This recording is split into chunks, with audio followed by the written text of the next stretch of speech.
నమస్తే జనభేరి న్యూస్ కి స్వాగతం. ముందుగా బులెటిన్ లో హెడ్లైన్స్.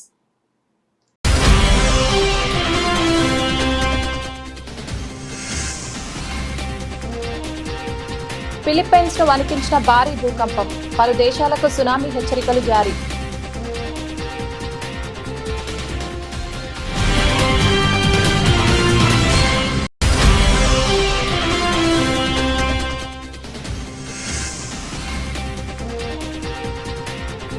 ప్రజల సమస్యలపై శాఖాధిపతులు ప్రత్యేక దృష్టి పెట్టాలి. విజయవాడ నగరపాలక సంస్థ కమిషనర్ ధ్యానచంద్ర.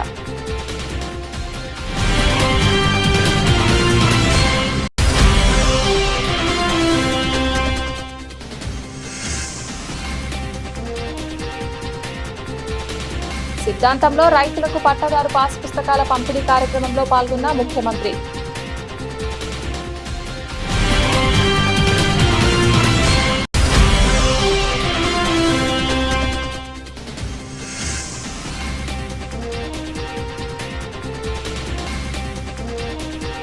చెల్లపల్లి మండలం ఆముదార్లంకలో పోలీసుల కార్డన్ సెర్చ్.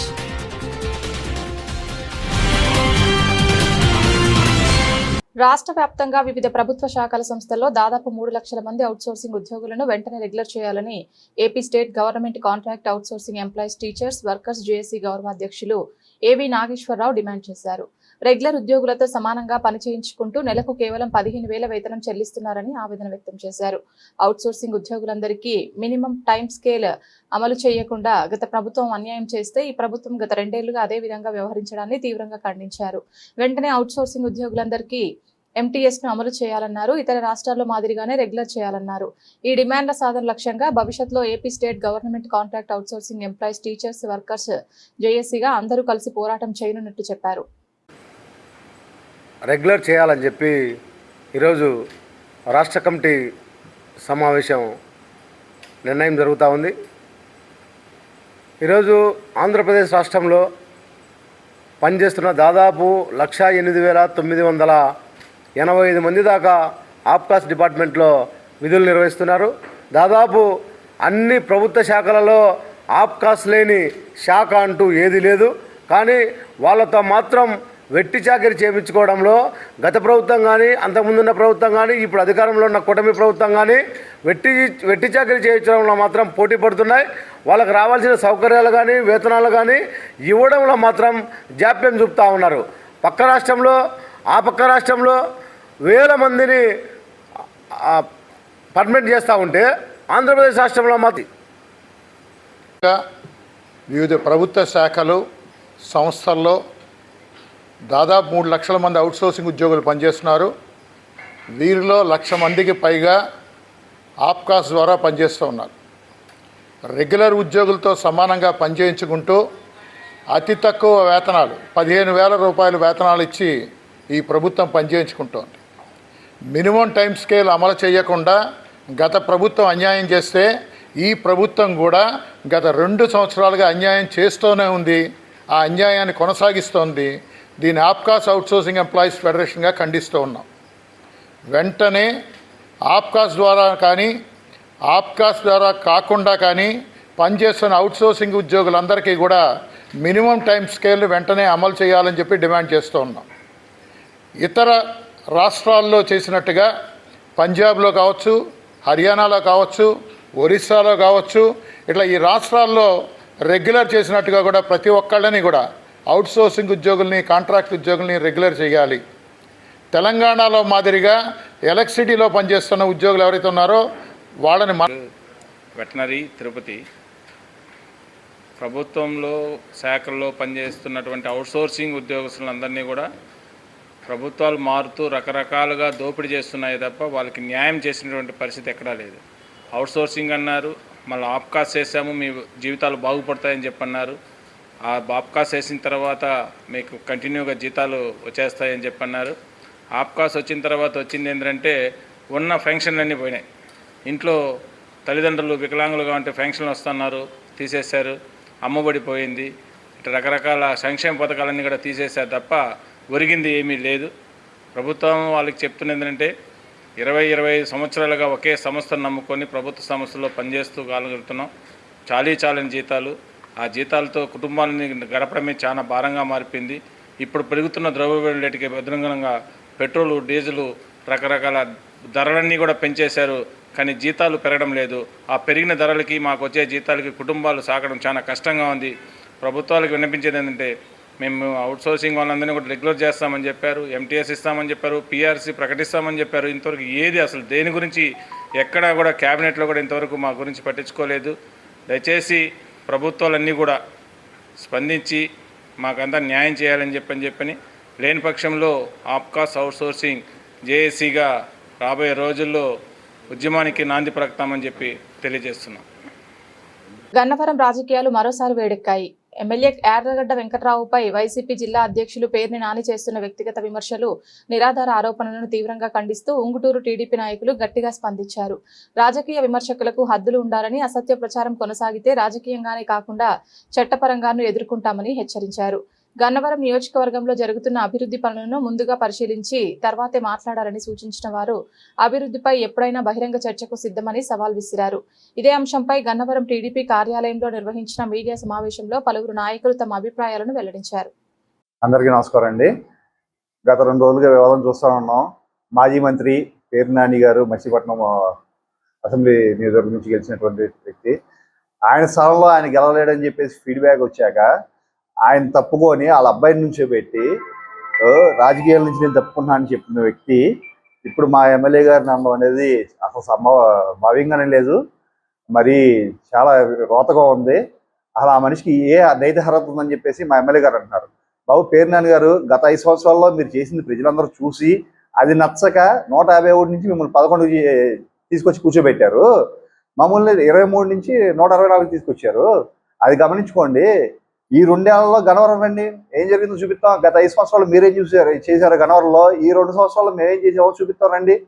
అది వదిలేసి వ్యక్తిగత వివాదాలకి, వ్యక్తిగత దోషాలకి ఎందుకంటే మీరు చేయలే కాబట్టి ప్రజలు మిమ్మల్ని తిరస్కరించారు, మమ్మల్ని తీసుకొచ్చారు, మేము చేస్తున్నాం. మీ వల్ల అయితే మేమేం చేయలేకపోయాం, మాకు చూపించండి, మేము చేసి చూపిస్తాం మీకు. అది వదిలేసి మీరు ఎంతసేపు మా మీద పడతాం, మా ఎమ్మెల్యే గారిని అంటాం, లేకపోతే మా నాయకులను అంటాం, ఇది ఎంతవరకు భావ్యం? మీ వల్ల అయినంత వరకు మీరు చేశారు. ప్రజలు మీకు అవకాశం ఇచ్చారు, 1 ఛాన్స్ అన్నారు, అడుక్కున్నారు. ఆ 1 ఛాన్స్ ఇచ్చారు మీకు, దాన్ని మీరు నిరూపించుకోలేకపోయారు, మిమ్మల్ని పక్కకు ఇచ్చారు ప్రజలు. ఈరోజు మేము ప్రెస్ మీట్ పెట్టడానికి మెయిన్ కారణం ఏంటంటే, మన కృష్ణా జిల్లా వైఎస్ఆర్సీపీ అధ్యక్షుడైనటువంటి పేర్ని నాని గురించి. పేర్ని నాని గారు మా గన్నవరం గుడివాడ టికెట్ల గురించి అవాకులు చవాకులు పెడుతున్నాడు. ఈ గన్నవరం గుడివాడ టికెట్లు నువ్వేమన్నా ఇస్తావా? టికెట్లు చంద్రబాబు నాయుడు, లోకేష్ గారి దగ్గర ఏమన్నా పాదపూజ చేస్తే నీకు చెప్పారా? యార్లగడ్డ వెంకట్రావు గారి గురించి నువ్వు మాట్లాడతాకి నీకేం హక్కు ఉంది? ఆయన చేసిన అభివృద్ధిలో సగం కూడా చేయలే నువ్వు. మీ జిల్లా పార్టీ మంత్రిగా ఉన్నావు నువ్వు, మీ వైఎస్ఆర్సీపీ పార్టీలో. మా గన్నవరంలో జరిగిన అభివృద్ధిలో 0% కూడా నువ్వు జిల్లాలో చేయలేదు. నీకేం హక్కు ఉందని నువ్వు మాట్లాడుతున్నావు ఆయన గురించి? ఆయన గురించి మాట్లాడితే ఏ హక్కు ఉంది నీకు? కావాలంటే గన్నవరం వచ్చి చూడు. నీ ఇష్టం వచ్చినట్టు ఎక్కడ పడితే అట్ట మాట్లాడితే కుదరదు. ఈ గన్నవరం ప్రజలేమో చూస్తా కూర్చోరు. రమ్మంటే మేము బందర్ వస్తాం, లేకపోతే నువ్వు గన్నవరం రమ్మంటే. చెల్లపల్లి మండలం ఆముదార్లంకలో పోలీసులు కార్డన్ సెర్చ్. సరైన పత్రాలు లేని 18 బైక్లు, అక్రమంగా ఇసుక రవాణా చేస్తున్న 4 ట్రాక్టర్లు సీజ్ చేసిన వాహనాలను చెల్లపల్లి పోలీస్ స్టేషన్ కి తరలింపు. అవనిగడ్డ డీఎస్పీ ఆధ్వర్యంలో కార్డన్ సెర్చ్ పాల్గొన్న 2 సీఐలు, 6 ఎస్ఐలతో పాటు అవనిగడ్డ సబ్ డివిజన్ పరిధిలోని పోలీసులు.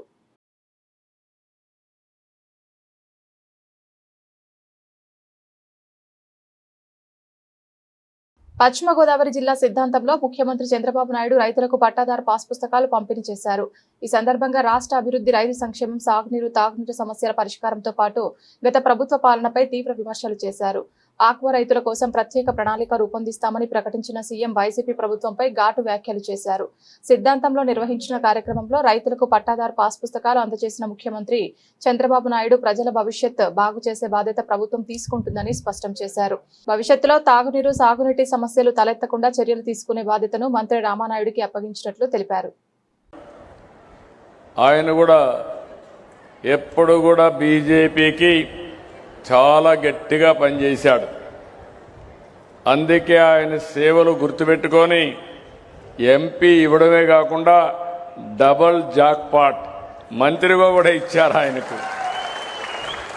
ఇప్పుడు ఆయన ఇక్కడుండి మీ అందరి సమస్యలు పరిష్కారం చేస్తారని చెప్పి ఆశిస్తున్నా. ఇంకో పక్కన రెవెన్యూ సమస్యలన్నీ పరిష్కారం చేయడానికి రెవెన్యూ శాఖ మంత్రి అనగాని సత్యప్రసాద్ గారు ఈ పట్టాదారు పాస్ పుస్తకాలను ఆయన ఆధ్వర్యంలోనే మీకు ఇవన్నీ పరిష్కారం అవుతున్నాయి. ఇంకొక పక్క గొట్టిపాటి రవికుమార్ గారు పవర్ మినిస్టర్, రాబోయే రోజుల్లో మీకు కరెంటు ఛార్జీలు ఇమీడియట్గా తగ్గించలేము, అప్పులు చేశారు కాబట్టి. కానీ నాణ్యమైన పవరు, కరెంటు ఛార్జీలు పెంచకుండా మీకు మెరుగైన కరెంట్ అందించే బాధ్యత గొట్టిపాటి రవికుమార్ తీసుకుంటాడని చెప్పి కూడా నేను మీకు తెలియజేస్తున్నా. ఇక్కడే నిమ్మల రామానాయుడు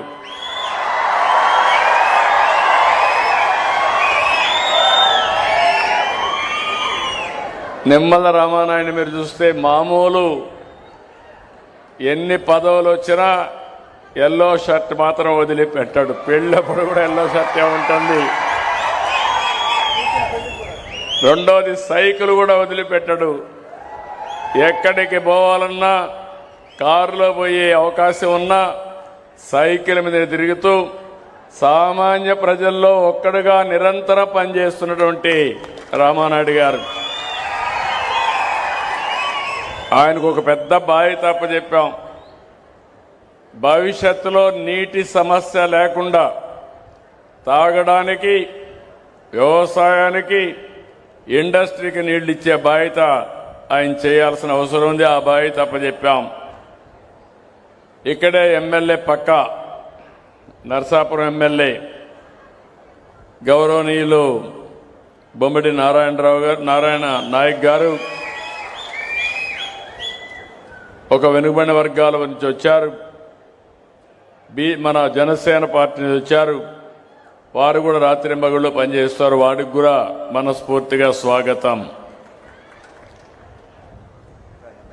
అదే మరి గౌరవ శాసనసభ్యులు ఉన్నారు.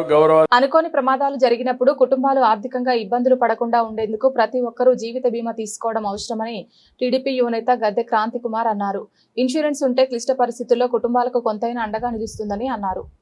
విద్యుత్ షాక్కు గురై మృతి చెందిన సూర్యప్రకాష్ కుటుంబానికి పార్టీ తరపున ప్రభుత్వం తరపున పూర్తి సహకారం అందిస్తామన్నారు. ఇటీవల ఫుడ్ కోర్టులో జరిగిన విషాద ఘటనలో విద్యుత్ షాక్కు గురై మృతి చెందిన 18వ డివిజన్కు చెందిన పందిటి సూర్యప్రకాష్ కుటుంబ సభ్యులను టీడీపీ యువనేత గద్దె క్రాంతి కుమార్ రాణివారి తోటలోని వారి నివాసానికి వెళ్లి పరామర్శించారు. మే 28వ తారీఖున ఇందిరాగాంధీ మున్సిపల్ స్టేడియం వద్ద దురదృష్టవశాత్తు ఆ రోజు వానబడటం, అక్కడ జనరేటర్ నుండి వచ్చే వైర్లు షార్ట్ అవటం, అలాగే కరెంట్ షాక్ కొట్టి ఒక కుర్రాడు చనిపోవటం జరిగింది. సూర్యప్రకాష్ అనే కుర్రాడు 19 ఏళ్ల వయసు కుర్రాడే. మన నియోజకవర్గ ఈస్ట్ నియోజకవర్గ 18వ డివిజన్ నివాసులైన మురళీ గారికి ఒక అబ్బాయి ఒక అమ్మాయి. ఆ అబ్బాయి జస్ట్ ఎంటర్ అయింది. ఆ రోజు నైట్ బిర్యానీ తినడానికి అని వెళ్ళి ఇలాగా దురదృష్టవశాత్తు కరెంట్ షాక్ కొట్టడం జరిగింది. ఇమీడియట్గా గద్దె రామ్మోహన్ గారు స్పందించి కుర్రాడి ఫ్యామిలీ మొత్తానికి ఆధారం కుర్రాడే కాబట్టి ఏదో ఒకటి చేయాలని చెప్పి పూనుకున్నారు. సొంత నిధుల్లోంచి 1,00,000 రూపాయలు ఇమీడియట్గా తీసుకొచ్చి ఇవ్వమని నాకు ఆదేశాలు పంపించారు. అలాగే డివిజన్ నాయకులంతా కూడా ఇక్కడ కలిసి వచ్చి అన్ని విధాలుగా ఈ కుటుంబానికి సపోర్ట్ ఉండాలని చెప్పి కోరటంతో గద్దె రామ్మోహన్ గారు కూడా ఈ విషయాన్ని తప్పకుండా సీఎం ఆఫీస్కి తీసుకెళ్ళటం, అలాగే కలెక్టర్ ఆఫీస్కి కూడా తీసుకెళ్ళి ఇంకా ఏదో ఒక రకంగా ఉపాధి కలిగేటట్టు చేద్దామని చెప్పి కూడా ఆయన మాట ఇవ్వటం జరిగింది. భారీగా వర్షం పడిన కారణాల మనోడు నైట్ టైం అక్కడికి వెళ్ళటం చాలా విషయము. అక్కడ ఏంటంటే గతంలో కూడా ఒకసారి అక్కడ కంప్లైంట్ కూడా పెట్టారు. ఆ జనరేటర్ వల్ల పెడితే పేపర్కి కూడా వచ్చింది కాబట్టి వాళ్ళు దాన్ని పండిస్తే ఇలా కుర్రోడు నష్టము. మనం ఏదైనా సాయం చేయగలుగుతాం కానీ చచ్చిపోయిన కుర్రోడు మనం తిరిగి లేమని కూడా నేను ఈ సభాముఖంగా చెప్తున్నా. ఏంటంటే ఆ విషయం తెలుపుతున్నానే మన శాసనసభ్యుడు గద్దె రామ్మోహన్ గారు ఆ రోజు ఆయనకు తెలుపుతున్నాను హైదరాబాద్లో ఉన్నబట్టి తర్వాత ఆయన వచ్చి చూసి ఆ కుటుంబం జరిగింది చాలా నష్టకరము, వాళ్ళకి ఏమి కూడా ఆధారకరంగా లేదని మనకి ఎమ్మటే ఆయన వచ్చి నేను 1 లక్ష రూపాయలు నా సొంత నిధులలో పంపించగలుగుతానని ఆ కుటుంబాన్ని మురళీకృష్ణ గారికి చెప్పడం జరిగింది. ఎందుకంటే మన శాసనసభ్యుడు తూర్పులో ఎంత చేస్తున్నారో మనందరికీ తెలుసు. ఆయన మీద కావాలని కొంతమంది నాయకులు కానీ కార్యకర్తలు కానీ ఆయన్ను ఏదో అనుకుంటారు. ఎందుకంటే 2014లో ఆయన ఇక్కడ శాసనసభ్యుడు గద్దె రామ్మోహన్ గారు ఉండగా కూడా ఆయన కింద ఉన్న శంశాలు కార్యపేటలు అనేవాళ్ళు ఆయన విమర్శించే స్థాయికి వచ్చారు మొన్న దీని గురించి. ఎందుకంటే ఆయన చేసే పనులు ఎవరు తూర్పులో కాదు కదా, ఎక్కడ కూడా ఆయన చేసే మంచి అనేది ఆయన మాకు తెలిసి తూర్పు నియోజకవర్గం మా అదృష్టం ప్రకారం ఏంటంటే 3 సార్లు ఇక్కడ ఎమ్మెల్యేగా ఆయన మాకు కావటం, మా తూర్పు నియోజకవర్గ ప్రజలందరికీ కూడా అందరూ కూడా ఆయనకు కోటి దండాలు పెట్టవచ్చు. ఎందుకంటే ఇవాళ ఆయన సొంత నిధులలో మన ఇంట్లో మన అన్న కూడా ఆపదలో ఉన్నామంటే ఒక 10 రూపాయలు చదివే స్థాయి కాదు. రాష్ట్రంలో చంద్రబాబు నాయుడు గద్దె గారికి మా వందనాలండి. ఆయన చేసిన సాయం మేము మర్చిపోలేము. మాకు ఇంకా సపోర్ట్ ఇచ్చి మమ్మల్ని ఇంకా ఇచ్చేయాలని కోరుకుంటున్నాము. ఏది ఏమైనా సరే ఆ ఫుడ్ కోర్ట్ వల్ల మా అబ్బాయికి నష్టం జరిగింది. మీరు ఏదో ఒకటి చేసి మాకు న్యాయం చేయాలని కోరుకుంటున్నామండి. చంద్రబాబు గారు కానీ, పవన్ కళ్యాణ్ గారు కానీ, లోకేష్ గారు కానీ మాకు కొంచెం ఆదుకోవాలని కోరుకుంటున్నాము. మాకు గద్దె గారి సపోర్ట్ కూడా ఉంది. దాని ద్వారా మాకు ఇంకా కొంచెం ముందుకి ఈ ప్రాసెస్ జరగాలని కోరుకుంటున్నామండి. ప్రజల నుంచి వచ్చే ప్రతి ఫిర్యాదును బాధ్యతగా స్వీకరించి క్షేత్రస్థాయిలో పరిశీలించి శాశ్వత పరిష్కారం అందించాలని విజయవాడ నగరపాలక సంస్థ కమిషనర్ ధ్యానచంద్ర అధికారులను ఆదేశించారు. సోమవారం ఉదయం ప్రధాన కార్యాలయంలోని కమాండ్ కంట్రోల్ రూమ్లో నిర్వహించిన ప్రజా ఫిర్యాదుల పరిష్కార వేదికలో కమిషనర్ పాల్గొని ప్రజల వినతులను స్వీకరించారు. ప్రధాన కార్యాలయంతో పాటు జోనల్ కార్యాలయాల్లో నిర్వహించిన ప్రజా ఫిర్యాదుల కార్యక్రమాలను వీడియో కాన్ఫరెన్స్ ద్వారా సమీక్షించిన కమిషనర్ గతంలో వచ్చిన ఫిర్యాదుల పరిష్కార స్థితిని శాఖాధిపతులతో చర్చించారు. ప్రజలకు ఇబ్బందులు కలిగించే సమస్యలను ఆలస్యం చేయకుండా వెంటనే పరిష్కరించాలని సూచించారు. విజయవాడ మున్సిపల్ కమిషనర్ మాట్లాడుతున్నాను. ఈరోజు పీజీఆర్ఎస్ విజయవాడ మెయిన్ ఆఫీస్లో జరుగుతూ ఉంది. అలాగే 3 జోనల్ ఆఫీస్లో, అలాగే ప్రతి సెక్రటరియట్లో కూడా ప్రతి సోమవారం జరిగే పీజీఆర్ఎస్ నడుస్తూ ఉంది. ముఖ్యంగా టౌన్ ప్లానింగ్ సంబంధించిన విషయాలు, అలాగే ఇంజనీరింగ్ సంబంధించిన కొన్ని డ్రైన్ సమస్యలు, అలాగే వాటర్ ఇష్యూస్ ఇవన్నీ కూడా ఈరోజు దృష్టికి తీసుకోవడం జరిగింది. శానిటేషన్ సమస్య, అలాగే హౌసింగ్ ఇష్యూస్. సో దాదాపుగా 336 అప్లికేషన్స్ లాస్ట్ వీక్ రావడం జరిగింది. ప్రతి అప్లికేషన్స్ కూడా వితిన్ ఎస్ఎల్ఏ పీరియడ్ డిస్పోజ్ చేయడానికి ఎంటైర్ అధికారిత యంత్రాంగము, హెచ్ఓడీస్ ఉండొచ్చు, అలాగే జడ్సీస్ ఉండొచ్చు, అందరూ కూడా కృషి చేస్తున్నారు. ప్రతి అప్లికేషన్ను, ప్రతి పెటిషనర్ని కూడా సీరియస్గా తీసుకుంటూ ప్రాబ్లం ఉన్న చోటుకి వెళ్ళి వాళ్ళ ప్రాబ్లమ్స్ని విని మనం వితిన్ టైం సాల్వ్ చేయడానికి ఒక సైంటిఫిక్గా డిస్పోజ్ చేస్తున్నాం. అలాగే ముఖ్యంగా బిహేవియరల్ ఆస్పెక్ట్, అలాగే పబ్లిక్ పర్సెప్షన్ పాజిటివిటీ పెంచడానికి కూడా మనం ప్రత్యేకంగా చర్యలు తీసుకుంటున్నాం. ధన్యవాదాలు. ఆంధ్రప్రదేశ్ రాజకీయాల్లో కీలక పరిణామం చోటు చేసుకుంది. రాజ్యసభ ఎంపీ అభ్యర్థులుగా తెలుగుదేశం పార్టీ తన అభ్యర్థులను ఖరారు చేస్తూ సోమవారం నామినేషన్ల ప్రక్రియను పూర్తి చేసింది. అమరావతిలోని అసెంబ్లీ భవనంలో ఎన్నికల రిటర్నింగ్ అధికారి ఆర్ వనితారానికి సానా సతీష్, భాష్యం రామకృష్ణ మరియు చింతకాయల విజయ్ తమ నామినేషన్ పత్రాలు సమర్పించారు. ఈ సందర్భంగా కూటమికి చెందిన కీలక నేతలు హాజరై ప్రతిపాదకులుగా సంతకాలు చేశారు. రాజ్యసభ ఎన్నికల రేసులో అభ్యర్థుల నామినేషన్ల ఘట్టం అట్టహాసంగా సాగింది. టీడీపీ అభ్యర్థులుగా బరిలోనిచ్చిన సానా సతీష్, భాష్యం రామకృష్ణ, చింతకాయల విజయ్ తమ నామినేషన్లను అధికారికంగా దాఖలు చేశారు. సానా సతీష్ నామినేషన్ పత్రాలపై చీఫ్ విప్ జీవి ఆంజనేయులు, ఎమ్మెల్యేలు కన్న లక్ష్మీనారాయణ, పంతం నానాజీ, తంగిరాల సౌమ్య ప్రతిపాదకులుగా సంతకాలు చేశారు. భాష్యం రామకృష్ణ తరపున మంత్రి అచ్చెన్నాయుడు, ఎమ్మెల్యేలు బి రామాంజనేయులు, కొలిశెట్టి శ్రీనివాస్, శ్రీరామ్ తాతయ్య మద్దతు తెలిపారు.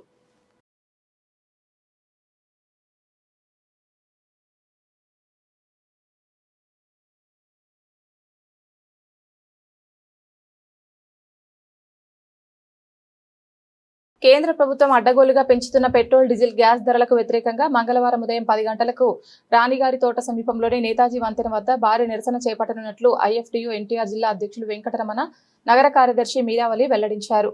దేశ సంపదను కార్పొరేటర్లకు దోచిపెడుతూ సామాన్యులను అడ్డివిరుస్తున్నారని ఆవేదన వ్యక్తం చేశారు. సోమవారం సీతన్నపేట గేటు వద్ద ఉన్న ఐఎఫ్టీయూ కార్యాలయంలో మీడియా సమావేశం జరిగింది.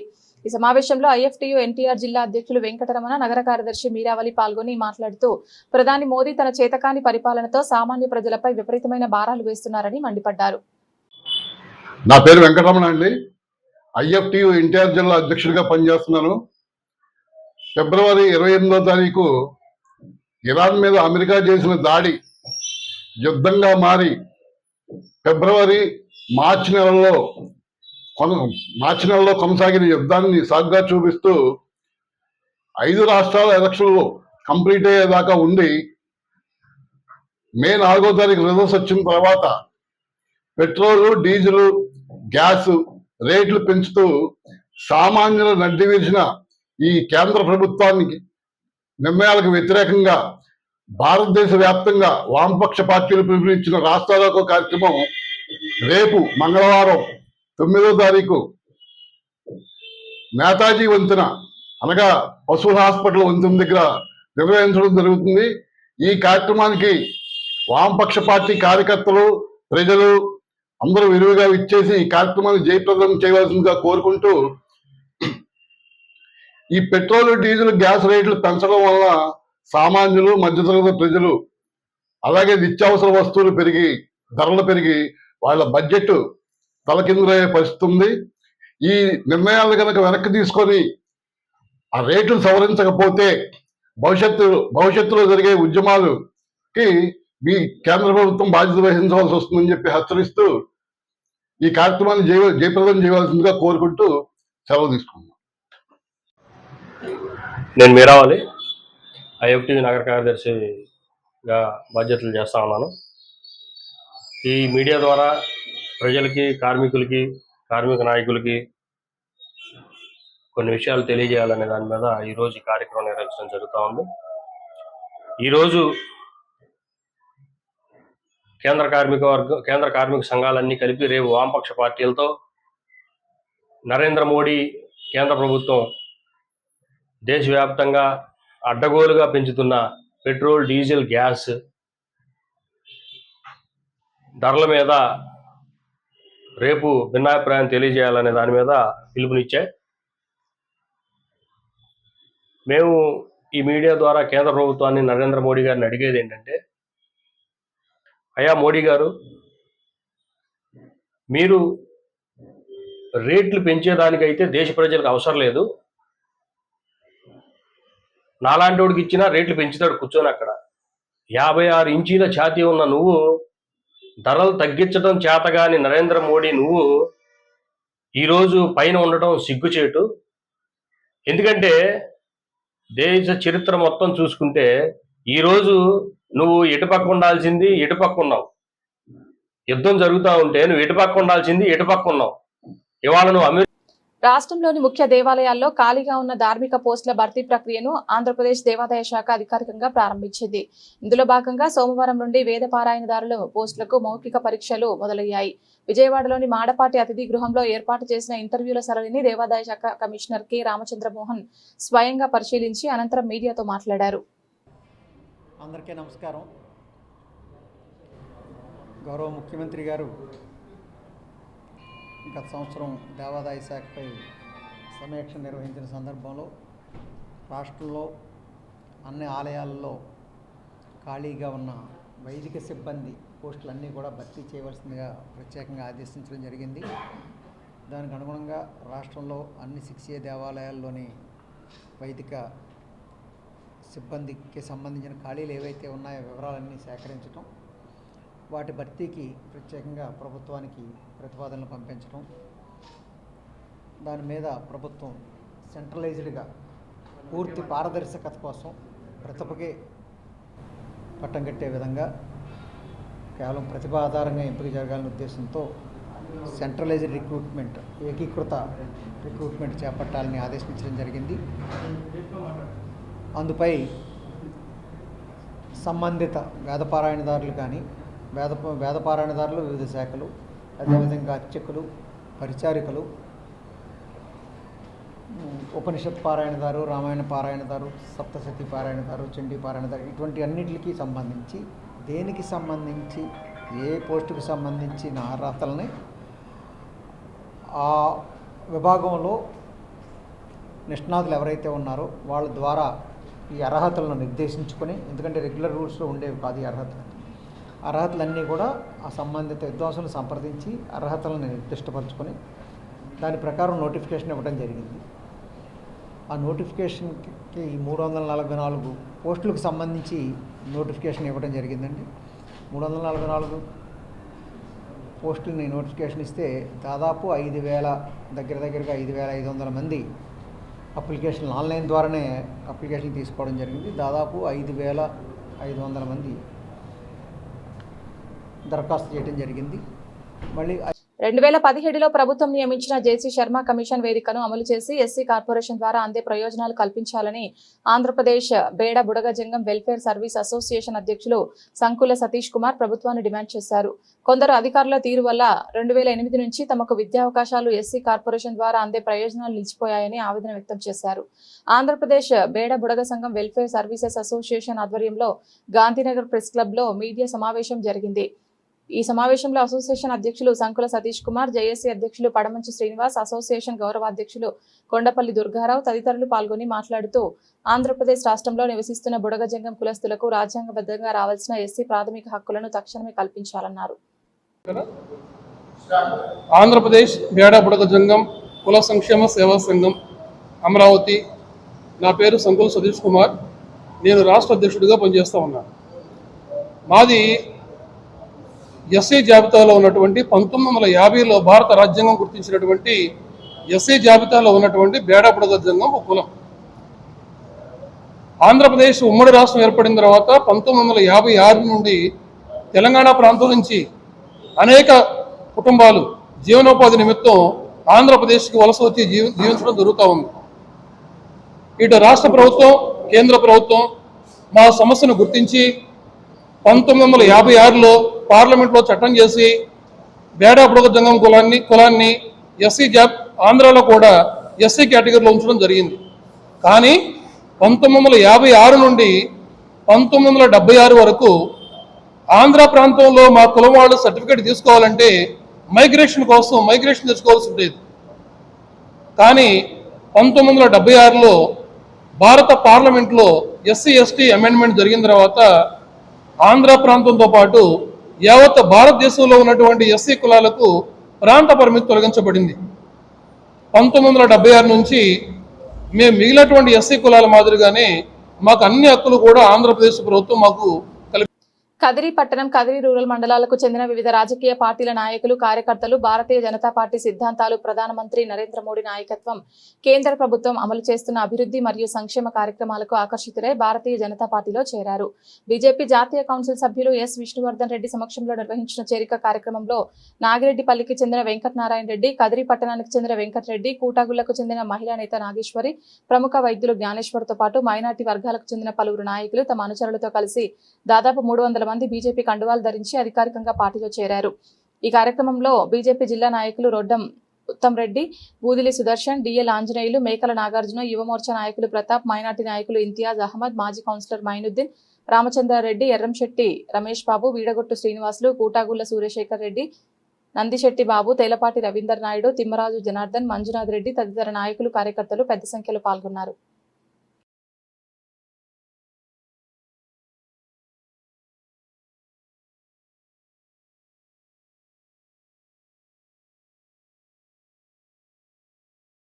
పసిఫిక్ ప్రాంతాన్ని భారీ భూకంపం వణికించింది. ఫిలిప్పైన్స్లోని మిండానావ్ ప్రాంతంలో సంభవించిన శక్తివంతమైన భూకంపం కారణంగా సునామీ ముప్పు పొంచి ఉందని అధికారులు హెచ్చరించారు.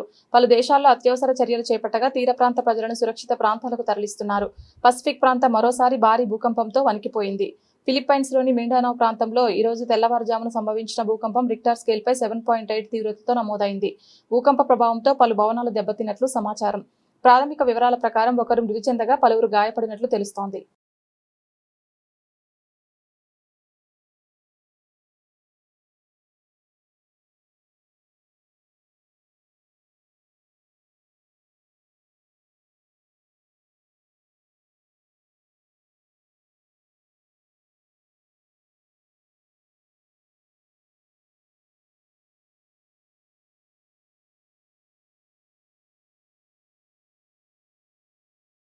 బులెటిన్ ముగించే ముందు హెడ్లైన్స్ మరొకసారి.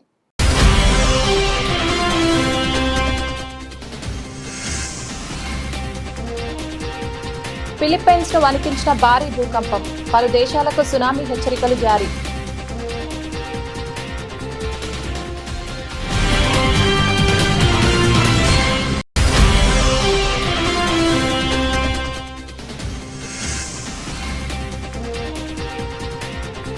ప్రజల సమస్యలపై శాఖాధిపతులు ప్రత్యేక దృష్టి పెట్టాలి. విజయవాడ నగరపాలక సంస్థ కమిషనర్ ధ్యానచంద్ర.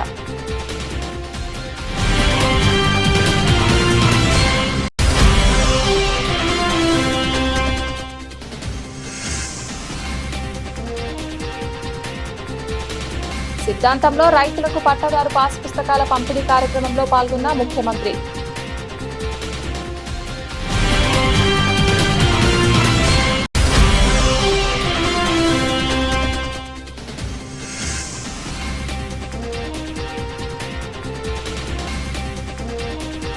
చెల్లపల్లి మండలం ఆముదార్లంకలో పోలీసుల కార్డన్ సెర్చ్.